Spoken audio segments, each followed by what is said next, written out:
Alrighty. Thank you for agreeing to do this for the benefit of our listeners. You've got your story to share. We're going to call you Sarah. Is that the name that you choose to go with? Sarah sounds great. Thank you. Sarah is a great name. I tell everyone it's my favorite. It's my favorite name, Sarah. All right. So why don't you tell me what brought you to me? Okay, firstly, thank you for having me. It's a real honour to be here. My healing journey started a couple of years ago, or 2.5 years ago, actually. I found out some pretty crappy news about my kid's dad, that he'd taken a really awful path. And I thought, well, my kids have to rely on me, so I need to step up. And I pretty much overnight just made a decision that things that weren't helping me and making me be my best version had to stop, and I just had to work on healing. I had an extremely abusive childhood in every way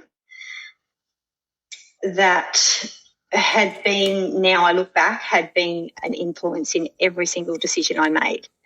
But I had to make my peace with that, and I didn't have the resources at the time to be able to see someone and pay someone. So I just set about following my instinct and following different people on Instagram, reading books, listening to podcasts, just feeling my way to get to this point. And my last sort of part that I've started unraveling is attachment. And, you start following someone, and then someone points you see a reel and you're like, oh, okay, this is really good. And then next thing, here you are. So that's how you came. But, yeah, your content was really good, really good. And the more I've got into the attachment, learning more about it, it's become even better because I've learned to really receive it better and in a more constructive way for myself. Oh, thank you. Thanks for sharing that. I'm glad it's working. I pretty much say what I've learned. I've had a pattern, like you just mentioned. You notice that your abusive childhood has influenced your life until, I'm guessing, 2.5 years ago when you started your healing journey. You started to make some changes.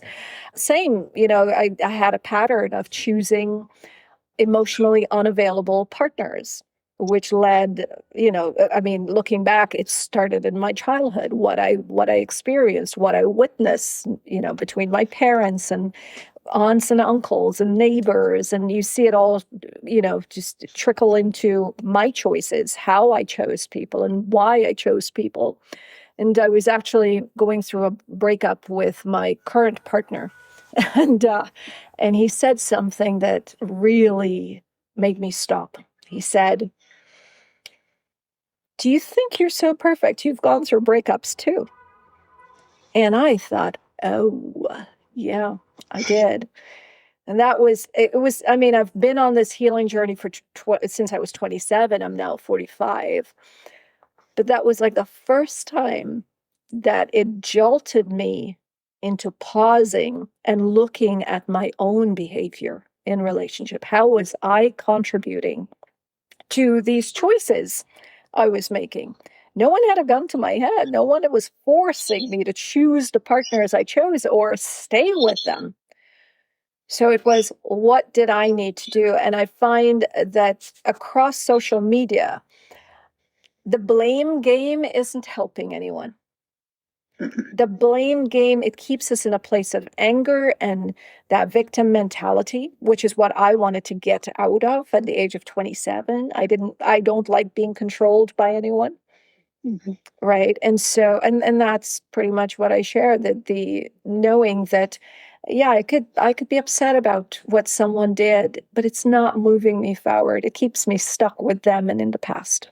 Mm-hmm. And that's where the content comes from.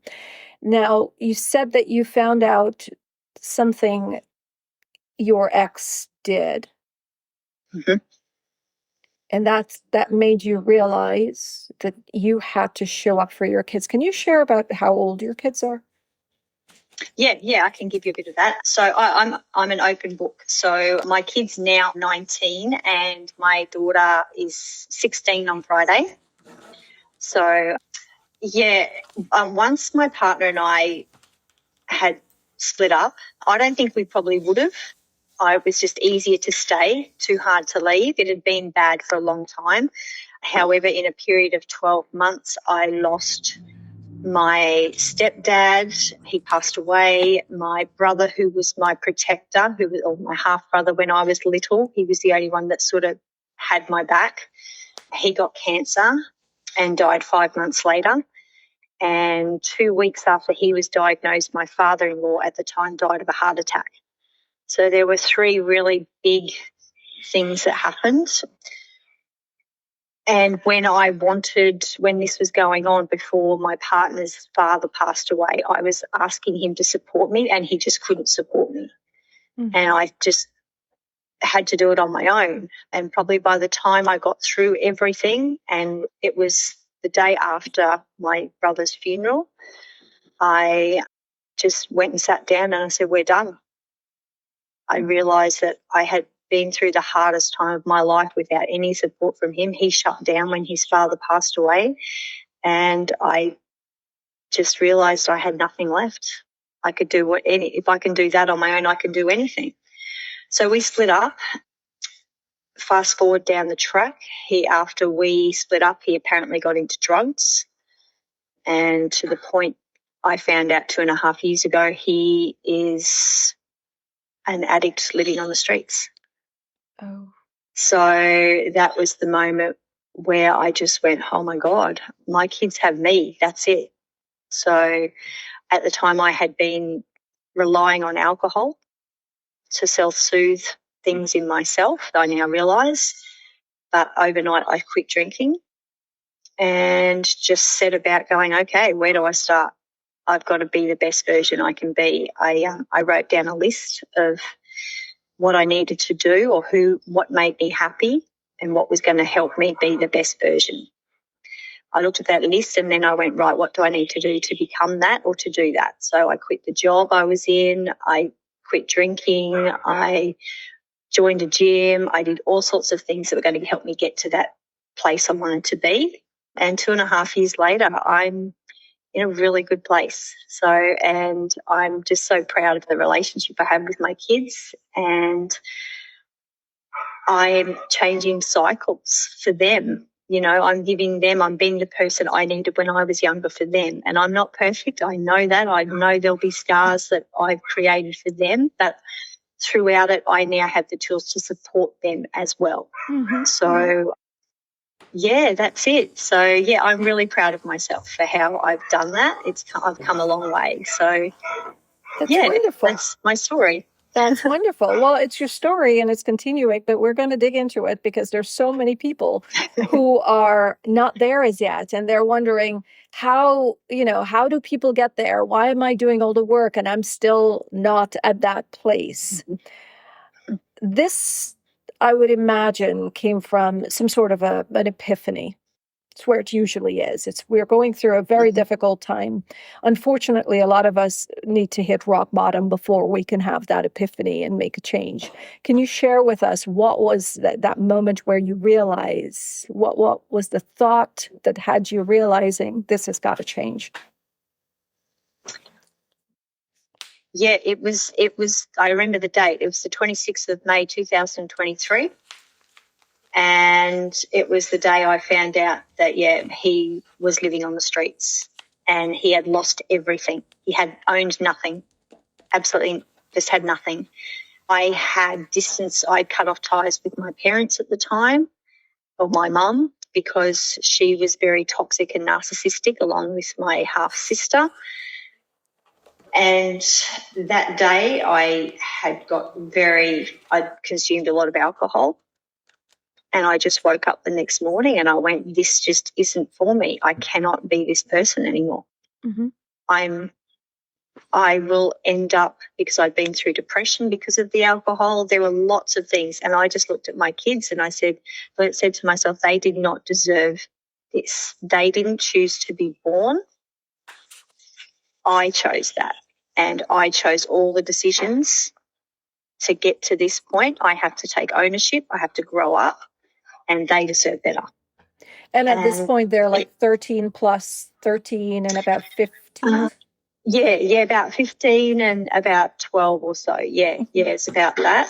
But yeah, it was just they did not ask to be born, but yet they are wearing the consequences of my choices and of my ex-partner. And I went, that's not okay. So that was it.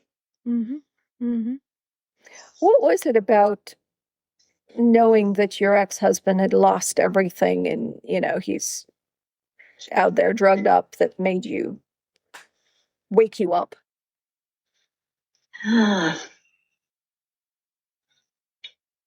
I think looking at it, as you spoke briefly about before, I had played a victim. I've been a victim in my own life, and it was a realisation that no one's coming to save me. And at the end of the day, I've only got me, and it all starts with me, pretty much. Yeah, it was just getting rid of that victim mentality that just was keeping me stuck, as you would understand. And just knowing that my kids can't rely on their dad. The only person, they have no one right now they can rely on. So the only person that I can control to make sure they have someone to rely on is me. I can't control what he's doing. I've got no control over that. The only person I can control is me. And so that's why I knew I had to just make choices all of a sudden that were going to make me a better me for them. So, yeah. Where did or how did the victim mentality look? How did it show up in your actions? And by the way, do you know what your attachment style is? Yeah, absolutely. Yeah, I'm very much, I think I go between two different things. I know which I think I'm a bit fearful, fearful attached, fearful dismissive, yeah, because I needed that constant reassurance in a relationship, and I was putting my needs onto them to fulfill them.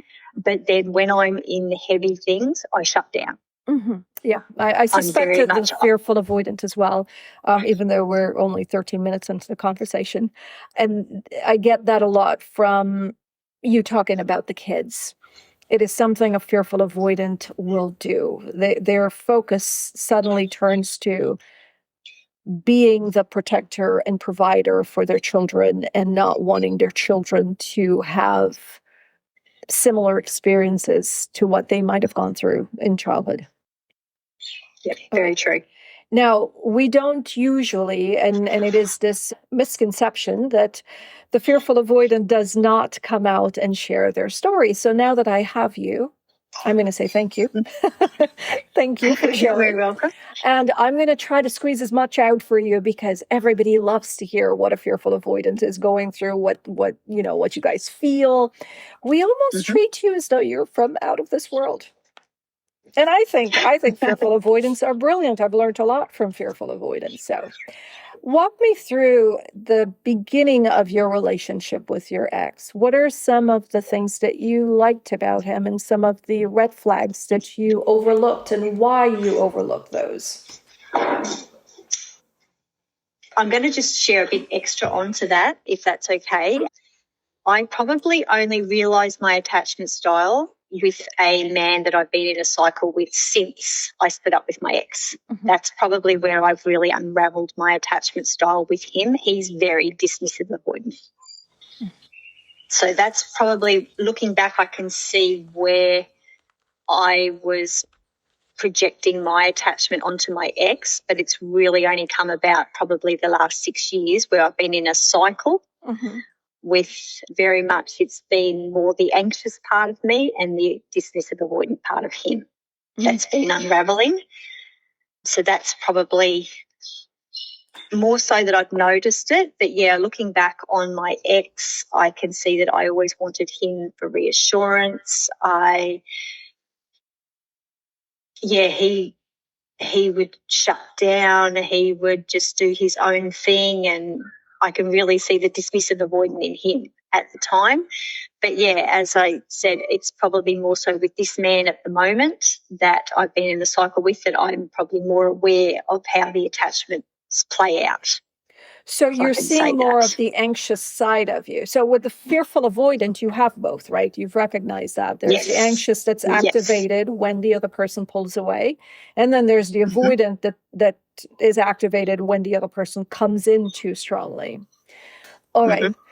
With your ex-husband and this new person, was your avoidant attachment or the avoided, the anxious, what am I saying? Hang on. The avoidant side of you, was that activated at the beginning of the relationship, or was it only as it trickled down to the end of it? I'm going to say I was more anxious in the relationship. Absolutely. And even more so in this cycle that I've been with this gentleman now, very anxious. He was very dismissive avoidant. I was very anxious.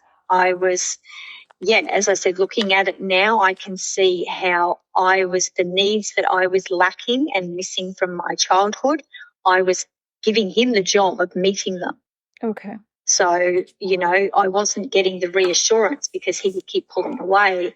There was the hot and cold, the inconsistency, that we were in this dance where, I would keep chasing, he would pull away, and then a few days later it was my job to fix it again. So I would come back and then he would come back and then we'd start the dance again. So very much more anxious how it played out within the relationship for me. The avoidant part of me, I find, is more when I'm in overwhelming situations that emotional, I tend to shut down. I do tend, when someone does get too close to me, that, I will have that avoidant part as well. So I'm very guarded. It's a real mixed bag how it plays out. So, and I'm sort of seeing it more so now, but being aware is such a big part of it. Yes, it is, because you're now able to pinpoint what exactly is going on, where the fear is coming from, and you could push through it by telling yourself that it's valid but not rational or necessary. Yeah. Yep, exactly. Yeah. What happens in your mind? What are you thinking? What are you processing? Not as the healed version of you, but the unhealed version of you. Yeah. I'm sorry, we've got to bring her back for a little bit. But she was there for a long time. She's only recently, the secure part, I will say, in me has really, even the person I am today is different to who I was in this cycle with this man 3 weeks ago. How I handled things. Yeah, change happens really fast. As long as it's like it builds momentum. The moment you're aware and you start working on it and you start to change a few things, you start to build momentum. And so change happens. Like sometimes people will ask, okay, what are you going to think about in 5 minutes? I don't know. I might read a piece of something and it changes my perspective. I don't know, right? And that's what happens when you're in that growth frame of mind. It just keeps happening. Now, walk me through the old version of you who did not know about attachment styles. What was she thinking when she started to get overwhelmed? What was she thinking about her relationship? What was the thing that made her shut down?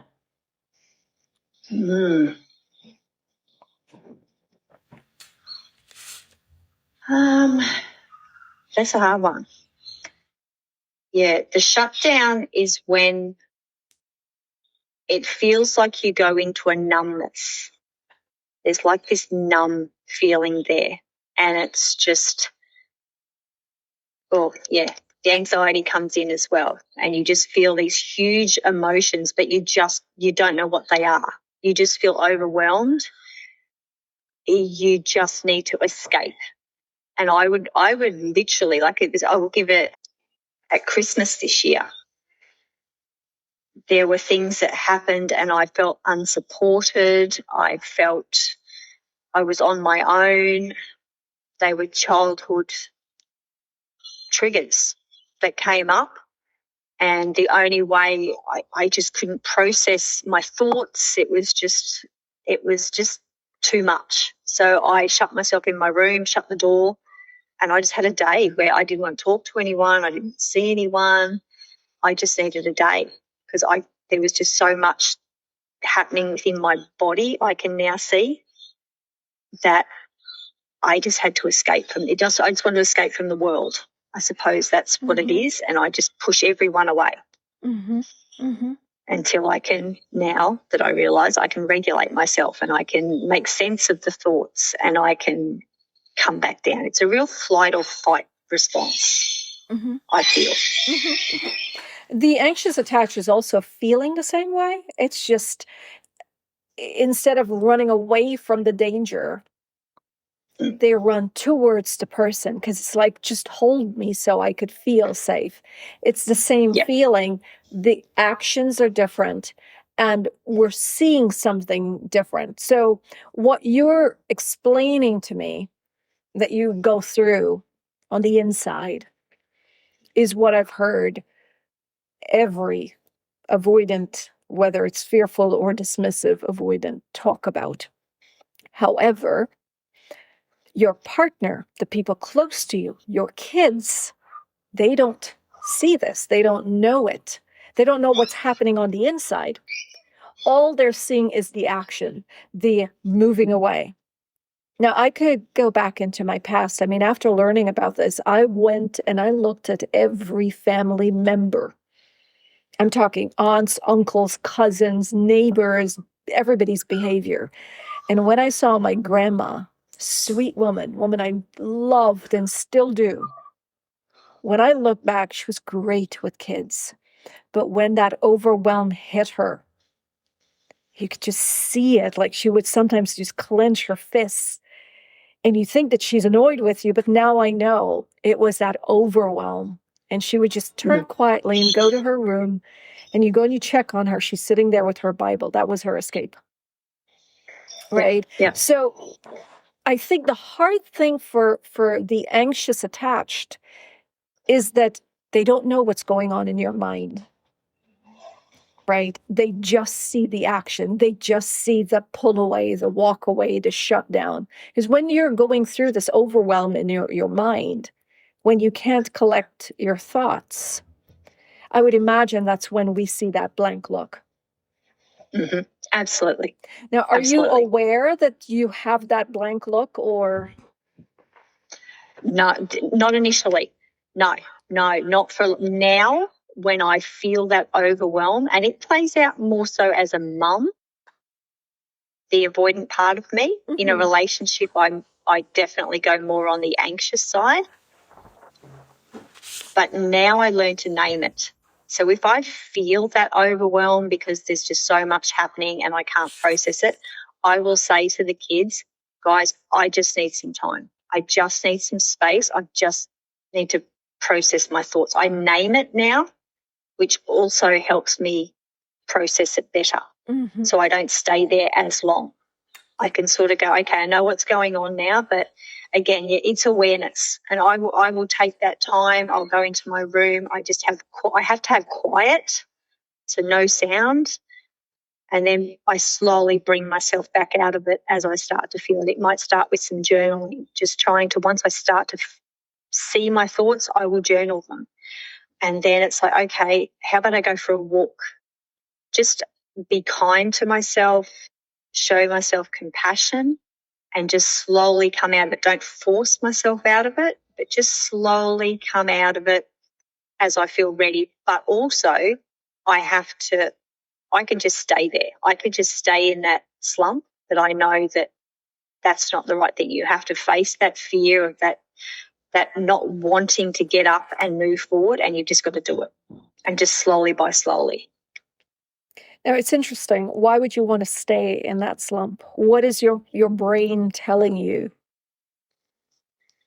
It's just easier to stay there. Right. It's just rest. It's just an escape. It's just the world can just leave me alone for a while. It's so good. Yeah. And, the thing is, I mean, I'm from an anxious attached, and becoming securely attached, I get that. The difference now is that I wouldn't stay in it, but you could see how easy it could be to just say, you know what?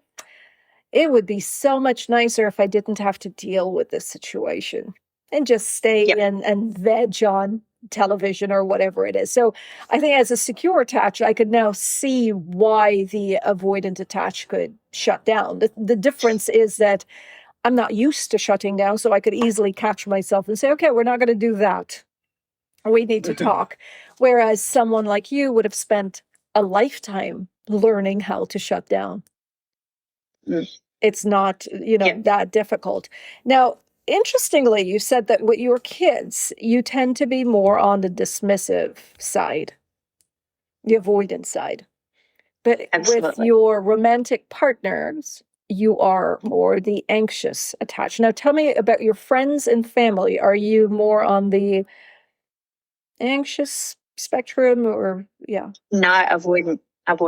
You're avoidant. I'm going to guess that was definitely the case with your family. What about your friends? Yeah, probably more avoidant as well. How long have you had these friends?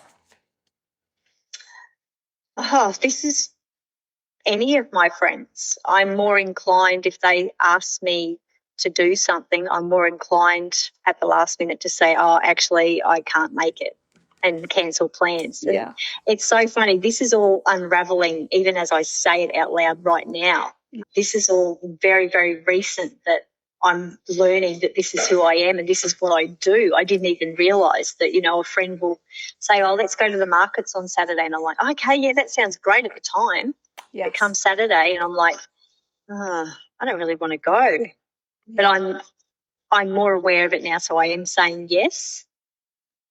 But, yeah, that's absolutely a pattern with friends that I do, and it's probably why I don't have lots and lots of friends, and I don't like being super social with lots of people, too much noise, too much of that, and I'm like, well, no, I can't do this. I have to retreat to my quiet again. Yeah. Yeah, that is also a secure attached thing. That is why a lot of people, when they ask where are all the secure attached, why aren't they dating? That's it. Overstimulation, prioritizing where your time goes, that's a big thing. So it happens. Mm-hmm. The difference between secure attached and the avoidant attached is the avoidant attached acts from a place of fear. So let's dig into that a little bit. Why do you think that you jump into saying yes to your friends in the moment?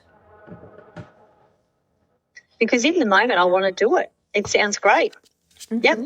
Look forward to the markets on Saturday, but then come Saturday, I'm like, I start to get anxious. I start to get like, okay.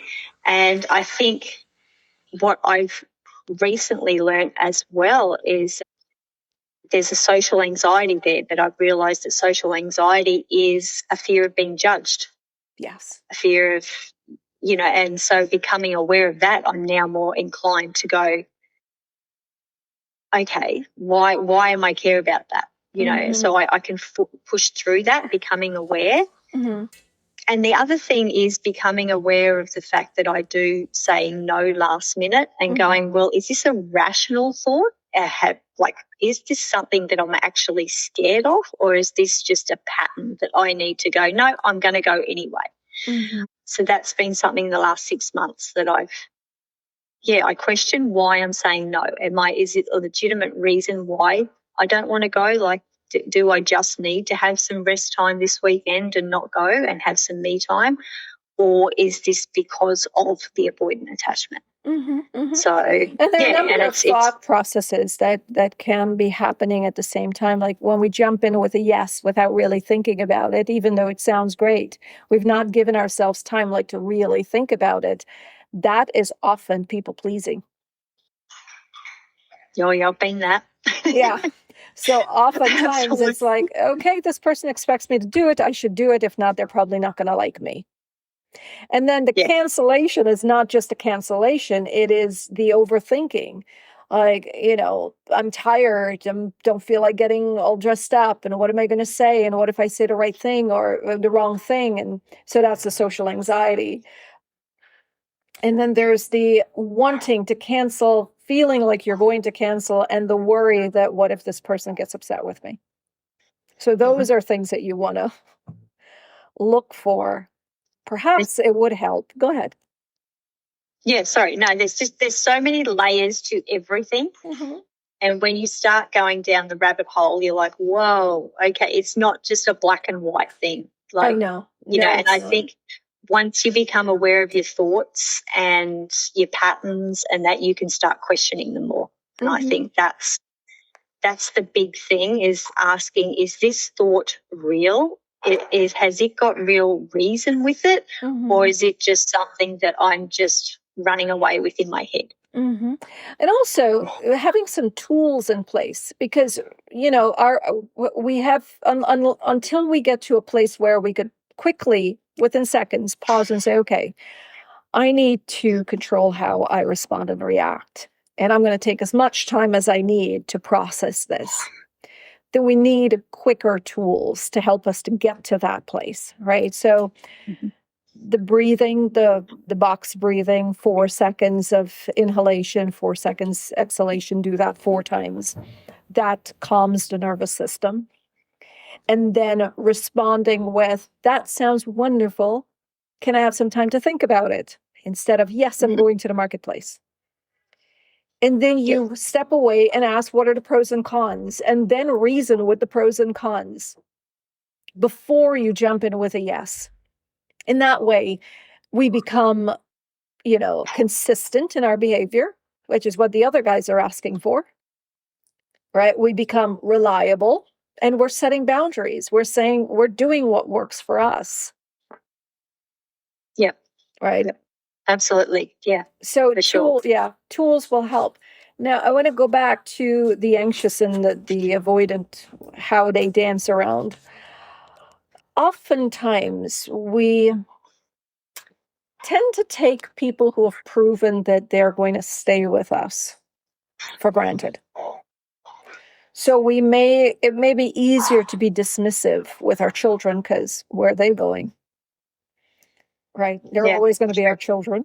A little more dismissive with our parents and our siblings and friends who have been there for a long time. They've proven over and over that they're there. And they have a label that it doesn't matter where your kids go, they're still your kids. But when it comes to a romantic partner,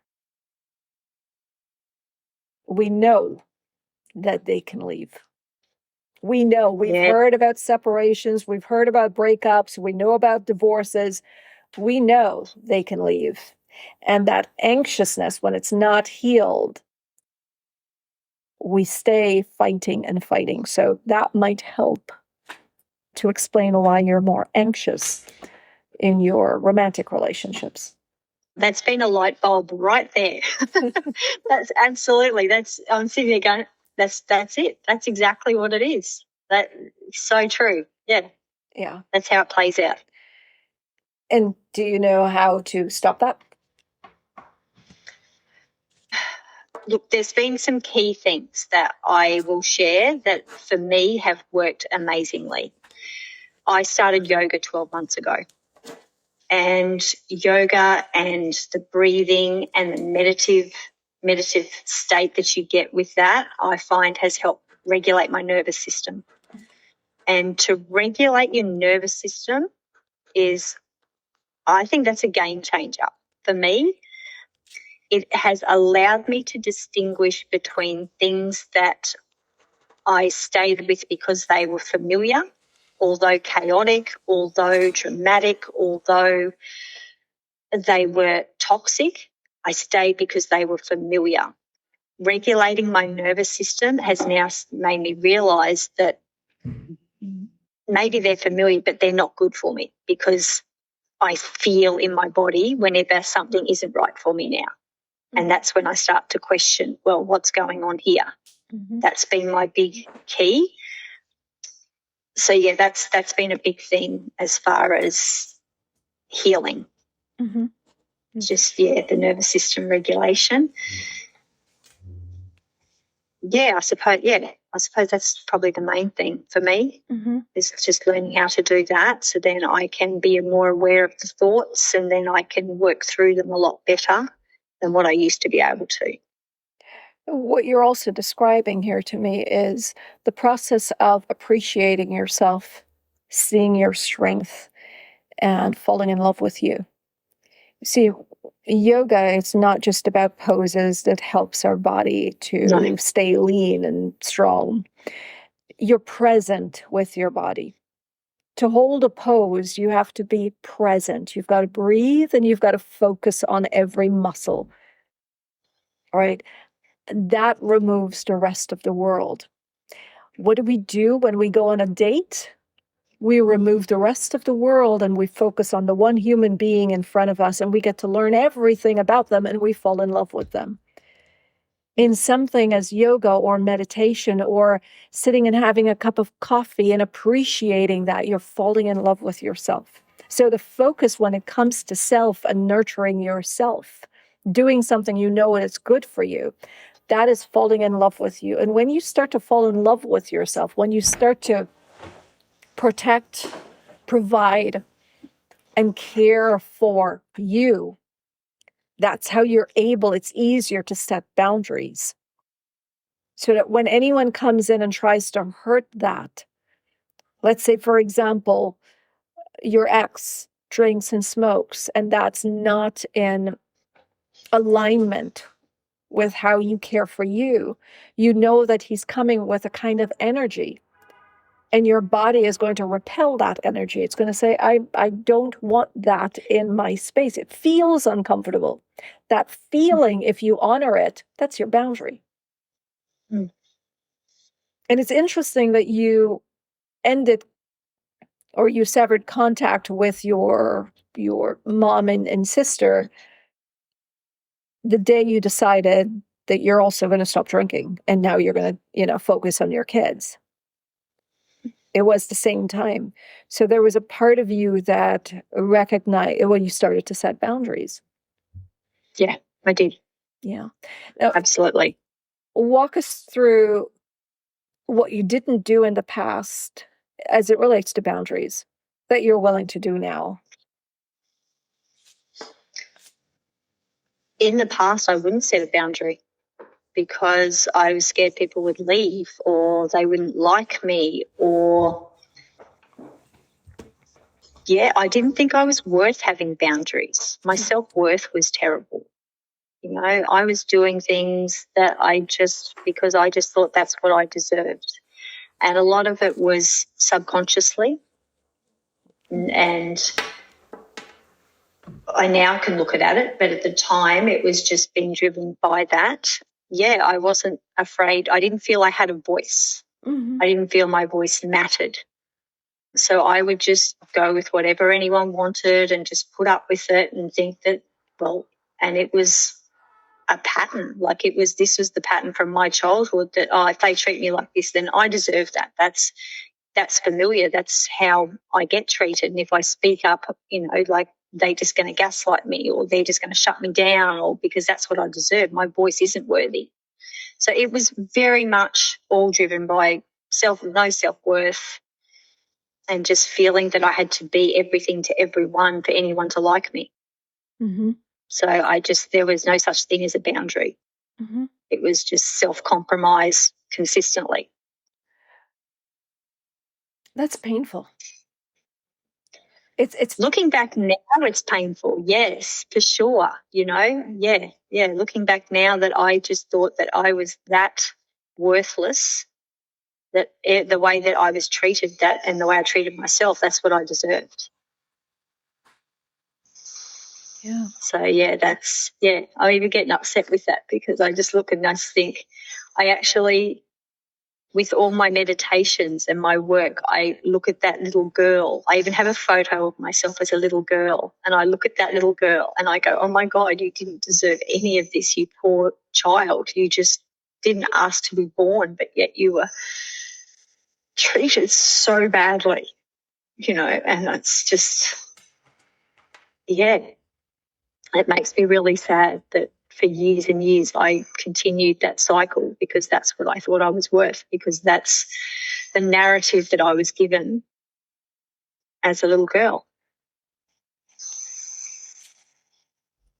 When you say it's the narrative that you were given, do you remember instances where that belief was planted, maybe a behavior that you saw or something that was said to you? This is something I've recently become aware of as well. I like my mum and dad split up when I was very young, and my mum got with another man, and he was very abusive in all sorts of ways, just violent, verbally, mentally. And I watched that. And I've only just recently realised that witnessing that, you think that's familiar. That's what you deserve. That's just what it is to be in a relationship. That's what love is, to shrink, to people please, to tolerate, to just do as you're told and constantly walk on eggshells, and to always fix it and your needs don't matter. And then it played out for me as a little girl within the family. Like this man had 7 of his own kids, and then my mum and him had my little sister. So I was the only one of me. And growing up, I felt like I didn't belong. Mm-hmm. My mum always sided with my little sister because she was his, and I think she was subconsciously being driven by her own wounds, that she needed to be there and she had to keep him happy, and keeping him happy was making sure his daughter was happy. My stepdad had a diary about and wrote down all the money that he spent on me and said, "You're not my child. I shouldn't be spending this money on you." When something I've recently just come to surface when I had my meditation is that my parents told me that my actual dad didn't pay any money for me and that he just left me and abandoned me. And this was the story they told me. I later found out that he would take me for a weekend and I was so happy there. And when I came back, I was so upset to come home that they said it would be better if I just didn't go. But they told me that it was him who left me. It was all on him. He was the bad guy. So that's been a really hard thing as well. So many feelings played out is abandonment, rejection, not belonging, not being worthy. I've had an eating disorder because my stepdad saw me one day eating a cream donut. I was 13 years old and weighed 25 kilos. Mm-hmm. And he said, "You'll get fat eating that and you'll have big bum and no one will want you." And I've now unlocked that I don't enjoy eating food. Mm-hmm. Because subconsciously food is not a good thing. You eat it because you have to. You don't eat it for enjoyment because you'll just get fat and no one will want you. Mm-hmm. So there was my story that I formed on who I was and what I was worth. I can see how it played out my whole life. Mm-hmm. Mm-hmm. Yeah, and looking back at that, it's been painful unlocking that, but I've learned how to tap into inner child, and I keep tapping into that and just reassuring, especially in my yoga, and I will tap in and do just if something comes up for me that I've felt that day or I've felt triggered by something. They're my gifts, my triggers. I've used them to help heal me. I tap into my inner child and say, "It's okay, you're safe. I've got you now." Yes. You don't have to worry. Whatever it is, you're fine. I've got you. And I will tell them what that part is that needs to hear. And it's funny how then I feel the shift in my thinking, in how I behave, in how I act. And it's all been all these little tiny things that have just created where I'm at now. Yeah, but I read a book probably 6 months or 12 months ago, and it was It All Begins With You. Mm-hmm. And I realised that I can't give anyone in my life anything if I can't give it to myself first. Mm-hmm. It's like pouring from an empty cup. If I can't be safe and trust and love and feel worthy in myself, I'm just going to project anything that I'm not lacking, if anything I'm lacking, onto someone else. And it's going to be their job to give it to me. And it's not their job. Mm-hmm. I have to give everything to me so then I can give to others. Mm-hmm. And that's probably been a big thing. But yeah, it's been a journey. It's turning out to be quite a beautiful end to your past. It's a beautiful beginning of a new chapter. I love that you look at that photograph of little you and let little you know that there's nothing to worry about anymore. And it's powerful. I know because I still keep my screensaver is a picture of younger me. I was probably 3 or 4 years old, and I went through the same process that you've gone through of looking at that little girl and saying, you did not deserve this. You went through so much. And I thank her for being resilient, strong enough to say, this is not going to break me. Because there were moments where, like you, I just wanted to shut it out. There were times when I thought, maybe it would be better to just be evil like everybody else, because they seem to be fine. And there was this little voice that said, hold on to that light, hold on, don't let the darkness of the world take you away. And it wasn't me, it wasn't this me, it was that older version of me, that other girl, woman, young adult that kept fighting. And now to be able to, and it had a lot to do with setting boundaries. I've advised a lot of my clients, if you want to set boundaries and parent that girl and take care of yourself, ask yourself, what would you do for her? Would you allow someone to talk to her that way? Would you allow someone to treat her that way? Because now you're in a position, your awareness puts you in a position to say, no more. No more. Yeah, exactly. I'm incredibly grateful that you are sharing the inside story, not only of yourself, but it's an echo of every fearful avoidant I've met. It's an echo. It's a similar story. It's a similar pain.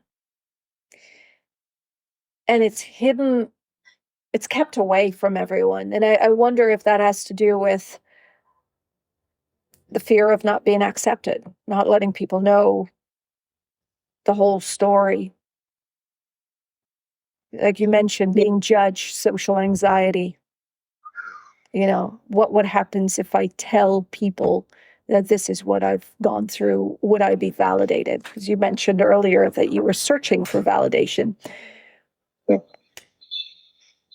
Do they know? Does your partner now know? Did your ex know the depth of your pain? Hearing about that your dad didn't want you growing up believing that you were abandoned by this one safe space that you had, when it wasn't true, but that child did not know it wasn't true. Exactly.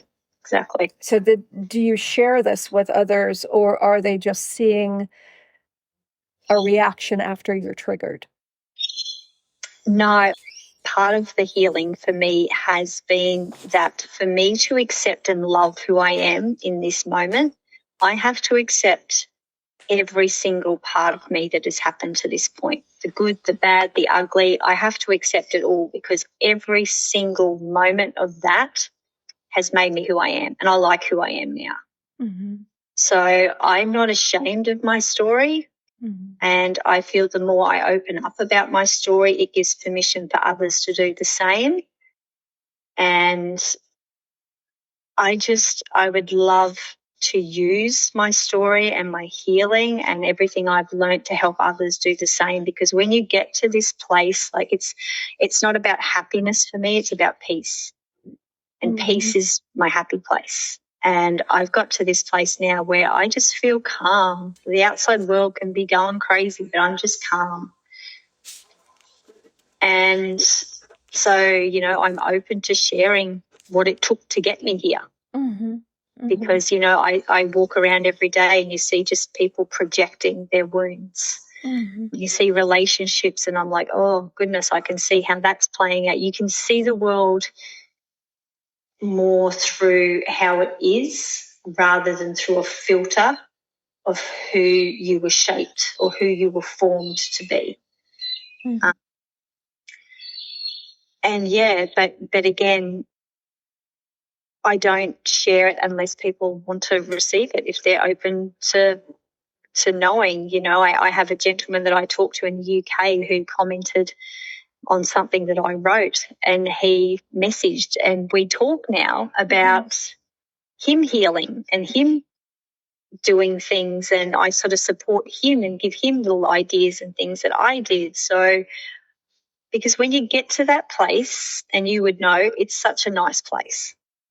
Yes. You know, just to honor yourself and think that you're worthy of it. And, you know, like the gentleman now, we've been in this dance for 6 years, and it's only been the last 2 weeks, and this is so timely that I'm talking to you. It's only been the last 2 weeks that I've got to the place where I'm secure, and we've just started actual relationship. And this has been a dance for so long, but it's now I'm so secure and I'm not chasing him, and I'm just happy in who I am, and I can feel him coming towards me now because I've actually got to that place. And I'm just like, yeah, no, I'm okay. I don't need to talk to you all the time. You choose me, and that's all I need to know. The rest of it, I've got my life, you've got yours, and I love that about us, because that's why I love you, and that's why you love me, because this is the life we have, and this is what we've created for ourselves. And I don't want to take that off you. I don't want to take all that time and take all that energy from you, because that's what makes you you. Yeah. And I like that. So I don't need to be in your pocket. I don't need to hear from you every day. If you need to go and do this with your friends, go do it, because that's what makes you you, and that's why I love you. That's beautiful. So that is beautiful. Yeah, do you think it's a really nice place? It is empowering. It is freeing. It is. Yes. I'm grateful that I'm able to experience this at 45. I know there are people in their 70s and 80s and nowhere close to it. And I was going to ask you, do you think age and experience, because even though I'm 45, I've had decades of experience beyond 45. Do you think experience and our aging through healing, meaning the healing work that we put through the years, helps to speed that process up? Because there's so many people who are still unable to appreciate that a person can have an individual life where they allocate their time to different people and different projects. There are people who still have such a difficult time appreciating that, and instead they only see that relationships should be two people together majority of the time, if not all the time. Yeah, well, that's where you get into your codependency, don't you? You know, that, I don't judge anyone. Everyone's on their own path. But I see so many that they go into a relationship and they've got those wounds, and they give their partner straight away has the job of, it's up to you to fix my wounds. And they don't know. It's all subconscious. They don't know. But you see it so often. It's like, well, you know, they're not feeling good about themselves, but it's my partner's job to make me feel good. And it's like, no, it's not actually your partner's job. Like, it's your job. You have to give it to yourself before you can give it to him. And you see how the relationships play out. And I'm like you. I'm so grateful that I'm in this space right now, that I'm whole in myself, that I'm happy. I don't need someone else to make me happy. I don't need someone to complete me. Yeah, I don't need any of that. I've got it all within myself, and now I just want to share that with someone else. Yeah. You know, like I don't want him to come in and say to me, oh, well, let's go out and have dinner tonight at 6. It's like, well, actually, I've got yoga tonight. Yes. Whereas old me would have said, okay, I'm just going to go to yoga, but I won't. We'll go out and have lunch. We'll go out and have dinner. But now me is like, no, if you like me for me, part of me is going to yoga at 6 o'clock. I'm happy to catch up afterwards. Yes. But I really need my yoga because that helps me be me. Yeah. And I want you to keep liking me for who I am. So I need to keep doing my yoga. Yes. If you get what I mean. I get it. It's a part of who you are and it needs attention and you prioritize it. And it was scheduled in, so don't change your plans. That is becoming securely attached. It's not the fear that if I don't drop the thing that I really want to do, this person's not going to like me. It is that they are going to like me and I'm going to like me too. It's knowing, it's knowing where you're at. It is a incredibly beautiful place. Like, as we're talking about this, I realize that it's 5:10 p.m. in the US, in New York. And when I was anxious attached, I would wonder, why didn't I hear from my partner? Maybe I should text my partner. And it's 5:10 and I'm like, oh, not a thought. The entire day went by with not a thought of why didn't you? What are you doing? You know, and it's just it's incredible because you get to feel like a whole person. You're not scattered. You know, and from what you've said about being in your thoughts and not knowing exactly what they meant, that anxiousness that you're going through, and now to just relaxing and saying, okay, now I know what I'm about. Yeah, I look at myself as a puzzle, you know, and when you go into a relationship and you've got pieces of the puzzle missing, you're looking for the partner to put those pieces into you. And it's like, well, and when they don't, that creates resentment, which creates more problems. Whereas I'm going into this now, my puzzle's full. I've got all my pieces, and if a piece happens to fall out, I go, oh, and I might feel that trigger and go, okay, hang on, something's missing in me. What do I need right now? Okay, that's that piece. Let's put it back in, and now we're good again. And because, he's on his date, I'm in Australia and it's 7:10 in the morning and he's about his day. He's got to work on all this week. He's got a soccer camp that he does and he loves that. And because I know that he's chosen me and he's secure with me and I trust that and I trust myself in my ability to know that, he's choosing me now. So I don't have to worry what he's doing out there. Yes. Like he can go and do his thing because that's making him happy right now. So when he comes back to me, he's happy. Yeah. And we can be really good and he can go and do his thing and he's not stressing that, oh, she wants me to text her. I have to text her to tell her that, no, it's okay because I haven't spoken to you this morning. I better text her by lunch because she'll be wondering if something's wrong. It's like, no, I know everything's fine. This is good. You focus on you for now. I'm doing my thing. Yeah, and I'm good. And that's, it is I hope all your listeners get to feel this because when you do, it is just calm, it is peace, and it is just it's a beautiful space to be in. You know, you jumped in with what my listeners should hear. I was going to ask you if you can give your younger self an advice based on what you've learned so far about your attachment style.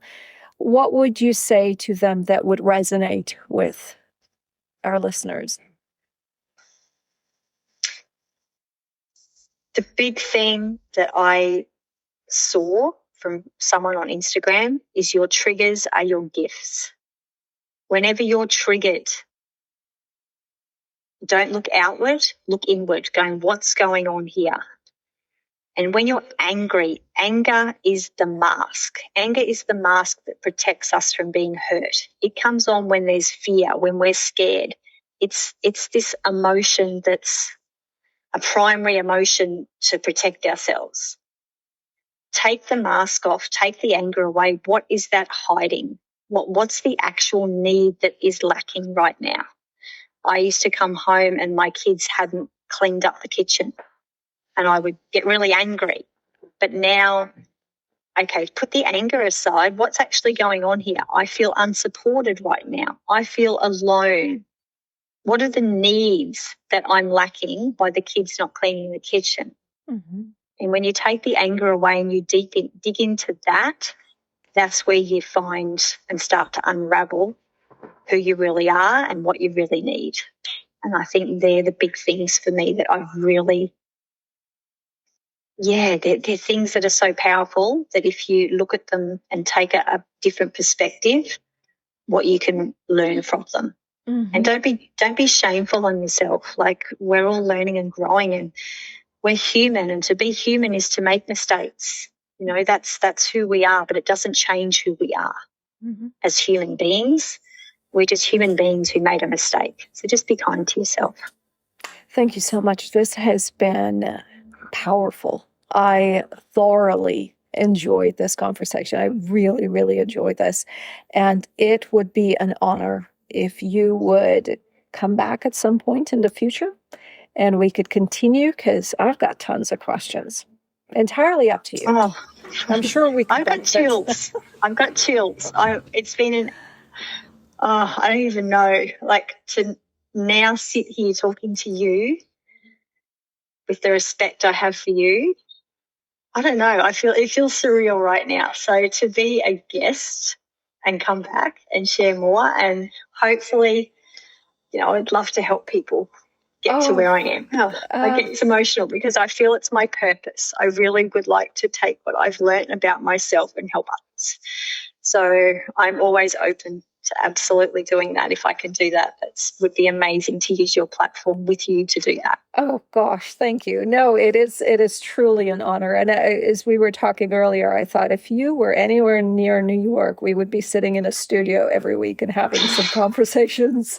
We would definitely be doing this, because let's put that on a bucket list. Yes, hey? Oh my God. I do have a way. If I say something, it happens. So yeah, I'm going to put it out there. Yeah, it is out there. It is out there. It's just a matter of time now.